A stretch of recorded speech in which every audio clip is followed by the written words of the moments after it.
Welcome back. Today, the Supreme Court sent out a clear message to the Narendra Modi-led NDA government as far as dealing with drought-hit states were concerned.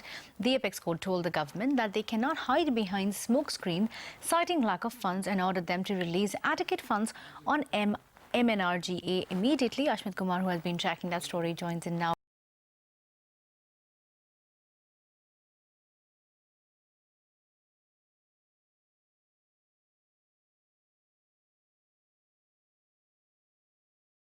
Continues to slam both the central as well as the state governments. The Supreme Court has reiterated by way of this order that as far as Manrega and Food Security Act are concerned, these, the Supreme Court says, are central legislations, that compliance with them is not a matter of discretion, that they do need to be complied with, that the rule of law exists and is binding on all parties, especially the government. It also goes on to say that both the centre as well as the central governments cannot hide behind a smokescreen of lack of funds. Now, going ahead on that, there are three essential aspects to look at.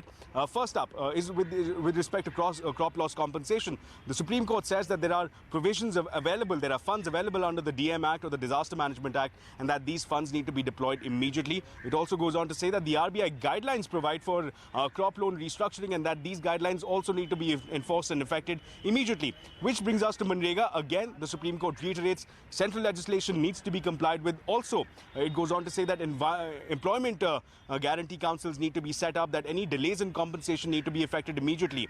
On the issue of Food Security Act, the Supreme Court says that again this is a central legislation, that there is no running away from it, that also the BDS system cannot deny access to food to any party that lacks in necessary documentation, that daily meals need to in fact be enforced even for the duration of the summer vacations, that the state food commissioners need to be appointed in compliance with the Food Security Act. So broadly, the message that the apex court is sending out is that there is no turning away, and that needs to be necessary compliance with central legislations like both Manrega as well as the Food Security Act. Back to you.